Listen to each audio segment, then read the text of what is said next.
Hello, welcome to another episode of SaaS Scaled. I'm pleased to have Kajs here with us, and he's CTO or Chief Technology Officer at UserTesting, a company that actually I have used their services quite a few times in the past.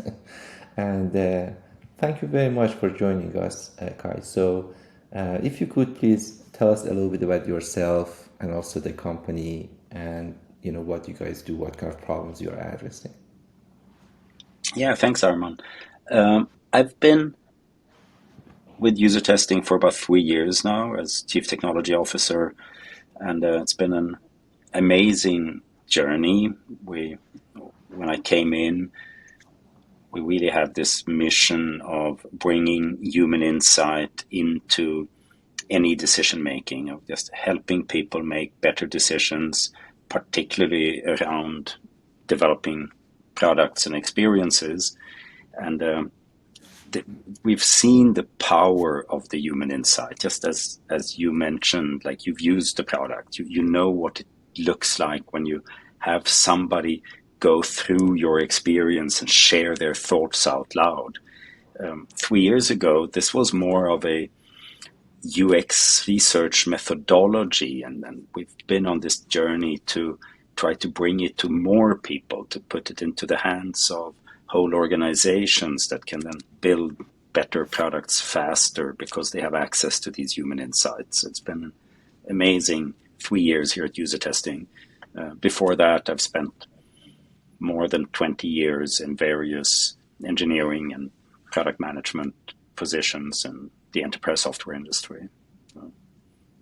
Back in the old days, it was on-premise software, and for the past decade or so, it's been in the SaaS world.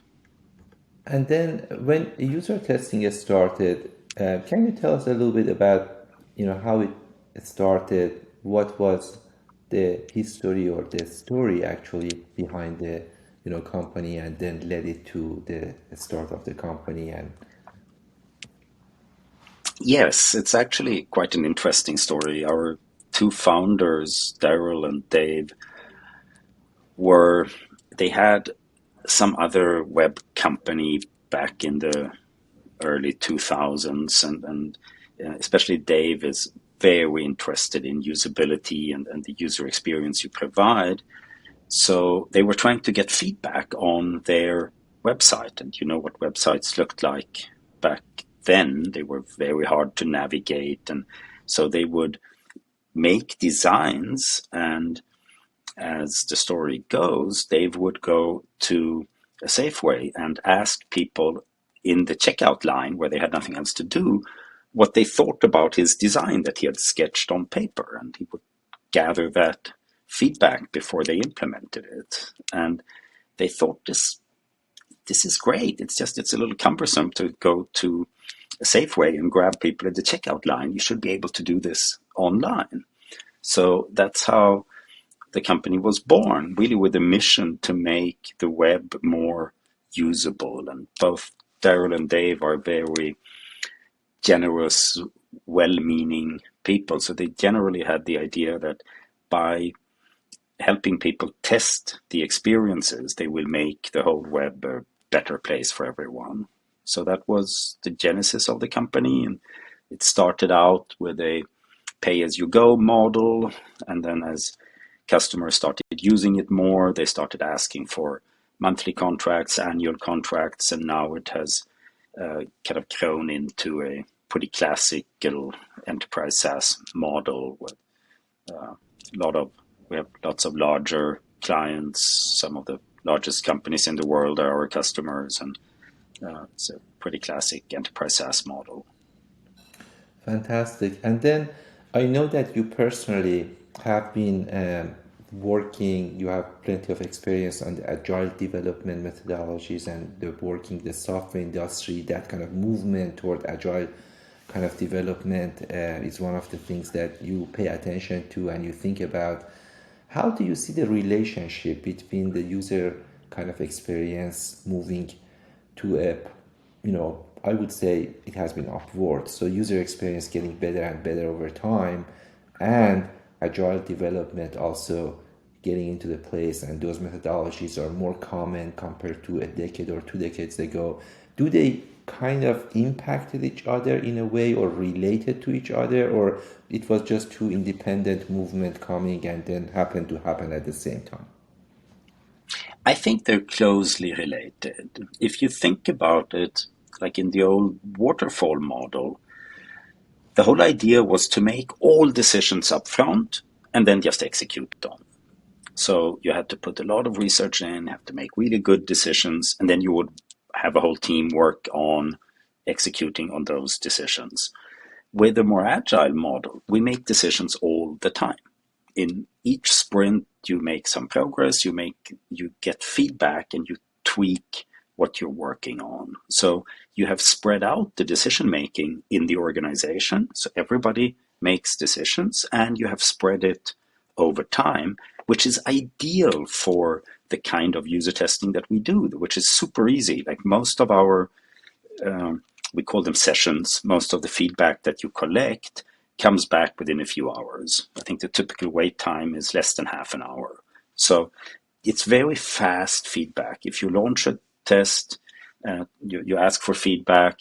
When you leave the office, you have it the next morning. If you launch a test in the morning, you're likely to have the results by lunchtime. So it fits very well with an agile model where you can tweak, you can make changes all the time, and therefore we can very quickly gather feedback and weave it into any agile model. We have many customers who use us exactly that way, that when they, and then you can test, you can get feedback on anything. If it's a design, you can do it early on, or if it's just a concept, a sketch, you can get feedback on it. If it's a finalized design in Figma or in Vision or something, you can get feedback on it. If it's a prototype, you can get feedback on it. If it's in production, you can get feedback on it. And when you weave this into your processes, I think best practice is, for example, you do benchmarking maybe once a quarter or so. You test everything you have in production. You get feedback, you prioritize your investments based on where there is potential for improvement, and then you kick off like an agile design and development process to improve that part of the experience throughout that agile development. You test, get feedback, and then you put it into production. You already know that it improves the overall experience because you've been getting this feedback along the way. You run a new benchmark, and you see where to go and invest next. You mentioned in the past, not during this question, but I heard, the word enterprise agile, or I read something you wrote about it. And then does it indicate that, for example, you have in mind two different agile development? One is enterprise agile, one is, for example, if you are a B2C company, a totally different kind of agile, and you see these two kind of, maybe two different versions that you cannot go with the same methodology and apply to both worlds? This is something I've been thinking about quite a lot since I first started using agile methodologies. If you read the Agile Manifesto and all the books and all the smart people who've been writing and speaking about Agile, there are never any commitments made in this. And I come from a very traditional enterprise software background where you make roadmaps, you commit to customers that you're going to deliver a certain piece of functionality at a certain time. So you need some form of long-term planning so that you can make commitments. And especially now with the younger engineers, they all go, oh, this sounds like waterfall. I don't want to do this. I want to be agile. But we have to. We're running a business. We're not in this for the beauty of the methodology. Our customers want to know. They build practices around our software. They spend a lot of money implementing it, training people on it. So they want to know what do they get when. So we have to make these commitments, which maybe isn't that agile, but like once we have made the commitment, we better execute on it. And that's where I think agile methodologies work very well in an enterprise setting, because you can execute towards that commitment that you've made. But it doesn't mean that you can pivot entirely halfway through and go build something else just because it's more promising, because you have people waiting for the result that you've committed to. So I think, in a way, I've never done any B2C development, but to me it seems a little easier because you don't have commitments to your users in the same way. Yeah, I can tell you for sure that since I made a mistake once in my life to say, let me do B2C, Then as soon as I got involved into that part, actually, I don't know if it's because I have done B2B for startups I had so far, or it's because I know that part better, or is it because really B2C has so many caveats that you know um, that has to be done perfectly fine, and it's not as forgiving as B2B is. But I can testimony that part for sure, that B2C, everything has to be perfectly done, because essentially consumer is not going to have the patience of a business user, has not made that kind of big commitment to really say, okay, I will send the question, I will get the answer, we'll fix it, we'll go forward. No way. If the B2C software is less than perfect and you are losing, there is no feedback coming to you at that point, and you may not even notice that why this software is not getting where it's supposed to be. And you're counting on those very zero friction model, very easy, intuitive kind of ways of understanding the software and going, and the expectation is different. So that has been my experience with the kind of B2C. So I have a totally new respect for kind of how really tough is to make a really B2C software work well and spread out and get the user base and everything. But at the same time, again, maybe sometimes you do what you do best and best, and it's easier just because that's your comfort zone, maybe.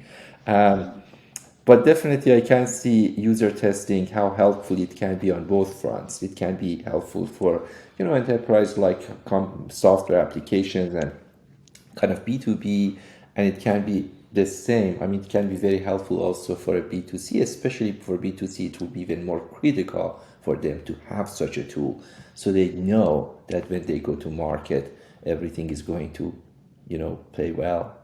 Yeah, and we have our customers are both B2C and B2B. I think the use cases and value drivers still are very similar. It is like knowing upfront that people are going to like what you're building is invaluable in both cases. So I think the whole idea of getting these human insights into the decision making, of getting the direct feedback from the users, is applicable for any experience you create. And a nice thing that we see happens over time when you do this is that your whole team starts building empathy for the end user.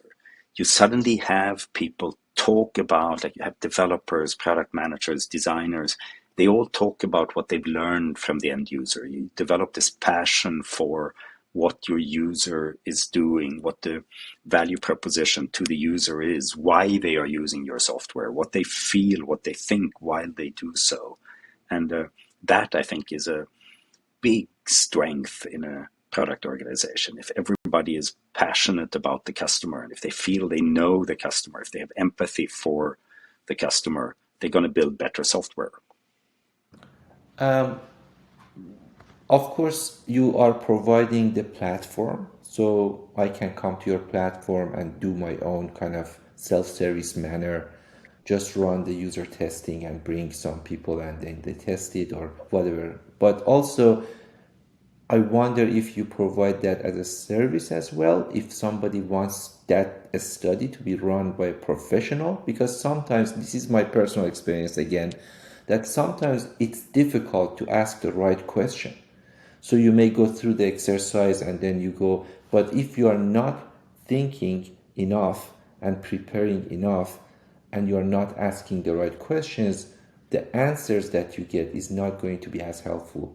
And I think that part is the part that maybe someone with experience can come in for some of them. I'm not saying every user testing needs to be like that, but I see that in some cases you may want to really make sure you are taking that kind of advice and consulting and then asking the right questions, because that's very important. Otherwise the data comes in, it's not as insightful as you may think. Yes, that is very true, and we try to solve that problem in many ways. We're a software company, and we want to make it as easy as possible to use what we provide. So we have a lot of templates that we have created and that we've learned from our customers that they need. So we have a whole template gallery where you can go in and you can search among, I think it's over 100 templates now, for different types of feedback that you want to gather. Customers can also develop their own templates. So if you have maybe one or two skilled people within the organization who know how to ask questions and who know how to get feedback, they can create templates for everybody else to use. So we have some of our largest customers, they have a central team that enables decentralized teams, for example, design teams, product management teams, or whole like squads that have maybe one product manager, one designer, a number of developers, to do their own testing. So they work with these teams, they develop templates for them, and then each team can run their own testing without having to ask the central team for help. And then we also have a professional services organization that can come in and help you set up your testing, can help you develop your templates and the test plans for your use case. And we also have a number of partners. If you need also design services and all of that, we have a number of agencies that use our software as part of their whole value delivery. So one question I have on the kind of the relationship between the kind of product analytics, or I would say user behavioral analysis use case, and what you do on the user testing, because this seems to me, I have a question about how these two relate, because if I have the user testing, maybe I can ask better questions if I had the insight and some data from the user behavioral analysis report.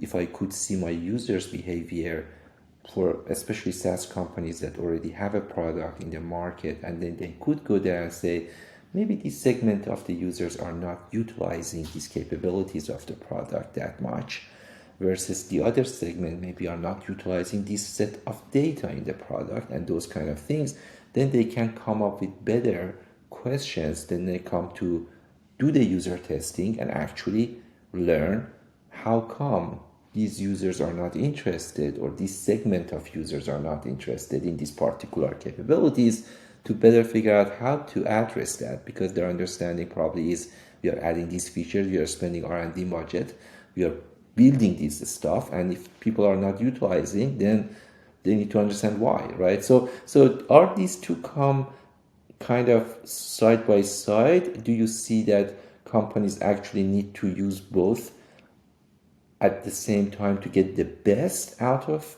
user testing result, or I'm kind of disconnected here? I think you're making a very good point. I would certainly consider it a best practice in understanding your users, in looking at the web analytics type, the traffic analytics, because there you capture every single user and every single interaction. So you get the broad picture about what are people doing in the real world, what, as you said, what are they using, what are they not using, and that helps you understand the broad usage patterns. And then you can zoom in, and if you find something interesting in your analytics, and you can say, okay, then why is this happening? What do people think when they go to that part of the software, or when they do not go where you want them to go? Why did they not click there? And that's where user testing really helps answer those questions. And somewhere between these two, you have surveys and those kind of feedback mechanisms as well, which can deliver valuable insights. But like reading survey results doesn't quite sizzle the way that watching a video of somebody using the software and speaking out loud, speaking directly to you about their experience. Like a survey response doesn't evoke the same emotions. You don't build a lot of empathy by looking at an NPS survey. It can provide interesting data, but it's the human element of what we do that I think ultimately leads to better decision making. And we're partnering with, for example, Quantometric, who have one of these more analytics-focused solutions, so that in Quantometric, you can see what's going on, what are all the users doing. And then, as you mentioned, you can see maybe there's a segment of users that perform some strange actions or do not do the expected. And then you can from there launch a user test for that part of the user journey, for that segment of users.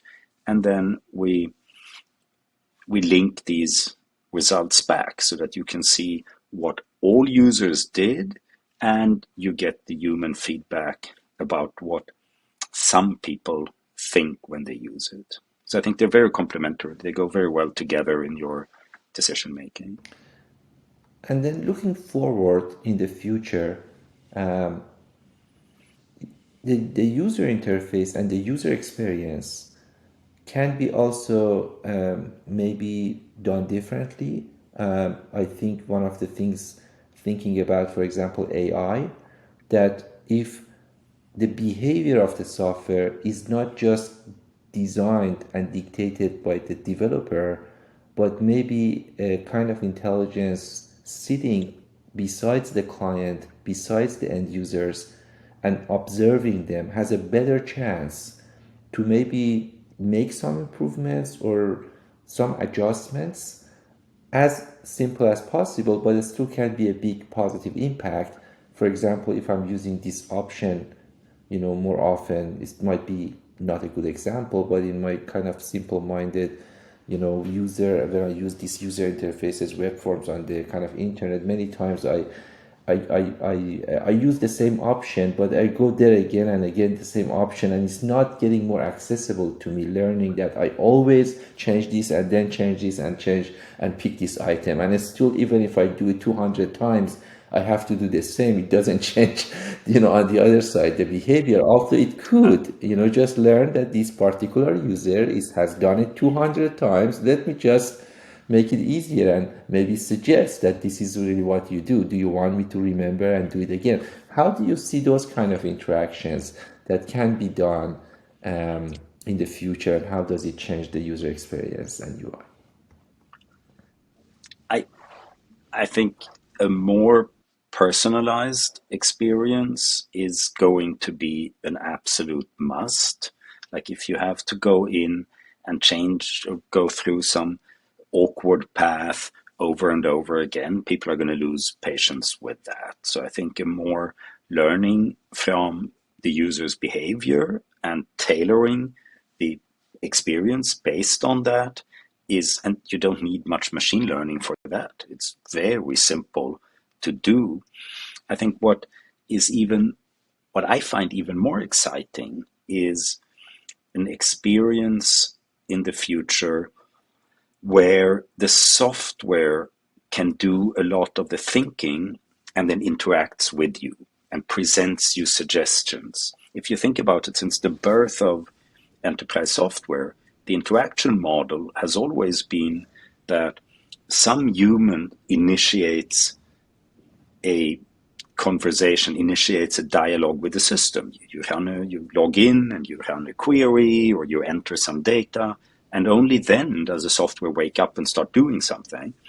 I think we now have the ability to let the software just churn through all the data it has, apply all kinds of rules and algorithms to it, and see if there's anything interesting in there, and then reach out to you and say, hey, here is something I suggest that you do. Here is something you should know about. And it can reach through any channel. If you want a direct message in Twitter, you get a direct message in Twitter. If you want a Slack message, you want a notification in Microsoft Teams, whatever it is, the software can find you, present you with something that it believes is interesting, and maybe suggest an action, so that you don't need to go to the system every day to check something. This is, I believe, an interaction model that is much better for humans. It's much more like we're having a dialogue here. We talk to each other, and the whole dialogue format where we're used to having other people come to us and ask questions or make suggestions. Why shouldn't software behave the same way as people do? Now, going back to your experience as a product manager and working with a software company that there are some developers, and then you wanted to have that product management team in place. There are many SaaS companies that started, almost every week, every day, every year. Many of them are getting started and they wanted to build the product team and add the product management. From your experience, when is the best time to really have the product management? Is it day one? Is it after some engineers are in place and 5, 10, whatever? And what is the right structure as they grow from 10 people development team to 50 people to 100 people? What is the right way to really build and expand the product management so these SaaS companies can get the best out of that product management experience? I think you need product management from day one. That doesn't necessarily mean that you need product managers. When I started at SAP in the early 90s, we didn't have product managers. We had developers. And as developers, we were out talking to customers. We had deep conversations about the business problems they were trying to solve, understanding what they were doing. And then we went back and coded it up. And then, like over time, this requirements gathering and also the outbound communication back to the customers became a function of its own. We had then product managers who did this. And I think as a startup, you can very well go through that same journey, that if you hire developers who actually have an interest in the domain, the business domain that your software is in, and the business problems that your software is addressing, if the developers understand that, I think they can do product management on their own for a while. But I think they then have to be given the time, the resources, the coaching to do so. It's not something that just anybody can go do naturally. So I think, but if you coach them, if you train them, I think you can get away with that for a while. But then not all developers want to do this. Not all developers are particularly good at it. And I think also with the pace of technical evolution and keeping up with all the tools and frameworks and everything around us, development has become a little more specialized and a little more technical over the past 25 years. But I still think that the best enterprise software developers are those that have a strong interest in the business problems of their customers and that can partner with product management in this, and that enable product managers to really spend time on more strategic topics and engaging deeply with customers. And I think you mentioned it earlier. I think one of the biggest challenges for enterprise SaaS companies today is to get adoption of all the things we develop. Like every product has so many features and can do so much that getting that out into the hands of customers and actually getting them to use it is a job in itself. And I think it's a very important part of product management is communicating with your customer-facing colleagues, to equip them to talk to customers about all the capabilities and working directly with customers on how best to deploy the product and how best to use it for each use case. Do you have a magic number in mind, the ratio, for example, for some areas like QA to engineering team who are developing code? It's something that you hear in different practices. It's normally somewhere between either, one QA to four developers, and I have seen even cases in some companies that one QA to two engineers. That is very high ratio. And the again other part is just one QA to four. When it comes to the size of the product management team compared to the overall size of the engineering team, and I know it depends on the software, it depends on the segment, but I'm kind of thinking if there's any magic number or a range like what exists in QA now, that again, as I said, there's a range, you can go within this range. Is there any particular range that you have seen, or it is really case by case? Yes, I've seen a pretty narrow range. I think most companies have maybe one product manager for every 6 to 8 developers, something like that. But I do think that it depends so much on what the product manager actually does. I've seen people who call themselves product managers who are kind of glorified project managers that are very detailed. They manage every little Jira ticket and they tell the developers what to go do. I wouldn't consider that product management, but they still call themselves product managers. And they do, if you have people who work like that, very close, deeply in the engineering organization, you need more of them. I think if you have engineers do that, if you have a culture where the engineers are very engaged in why are we building things and what are we building, you need maybe relatively speaking, fewer product managers. So I think it depends a lot on your culture. And I personally strongly believe that the latter culture, where everybody is involved in why are we building this, for whom are we building this, how are they going to be using it, makes for stronger, more resilient teams that build better software. Another kind of question on the product management and what we have seen. I read a report somewhere that at least in the Bay Area in Silicon Valley,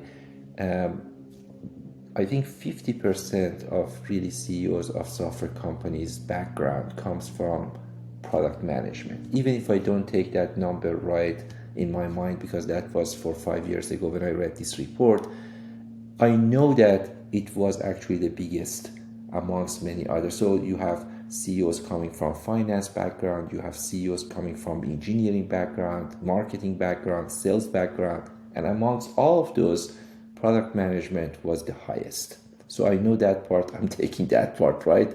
Percentage wise, I might, go a little bit up or down, but what I remember was actually astonishing, was close to 50%. That was a very big percentage. Is it a new trend? Is it something that it makes sense to you, knowing product management and knowing the CEO job, that both of them probably have to work with a variety of people in the company, and both of them, the job is to kind of providing the supporting different team members, serving them, and then making them more productive. And is it the reason? Is this the reason?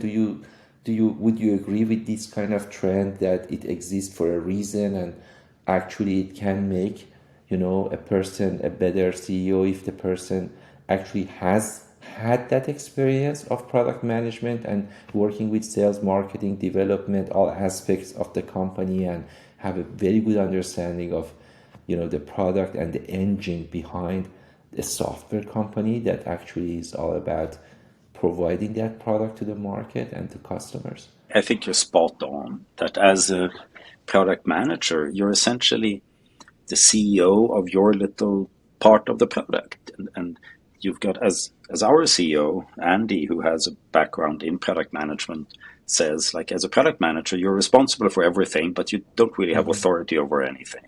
So I think if you're good at that, if you're a good product manager, you develop these skills that you lead by influencing others, you lead by convincing others to go in the direction you want them to go. You become a good orchestrator, good coordinator. You become sensitive to everybody's needs. And so I think it's a very good background to have for a CEO. I think good product managers make good CEOs. And I would like to ask you as the last question, um, do you have any particular book that has impacted your work and your life positively and you would like to share with the audience? It's such a classic, I'm almost embarrassed to mention it, but I read Crossing the Chasm every now and then. I think it is so full of deep and timeless truths that certainly every product manager and ideally everybody in our business should read it every now and then. I think it is extremely well thought through.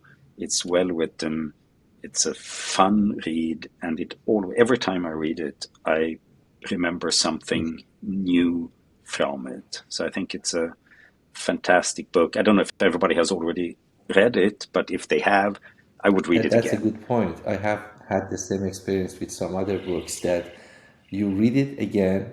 Now you're a different person because you read it last time, it was 5, 10 years ago with a totally different level of experience, and maybe you didn't absorb some of the points that made there, and now you read it and then you resonate with more. You resonate with a lot of points there. So that's a great point that even if somebody has read it, maybe they should consider reading it again. And this is definitely one of those master pieces that we have. And sometimes honestly I think that maybe there should be certain books that you have to read and even pass a test before you are allowed to start any software business, because otherwise you are going to make more mistakes, you are going to just waste more resources and everything. But you could just maybe read those, I don't know, 5, 10, 15 books that give you so much value. And then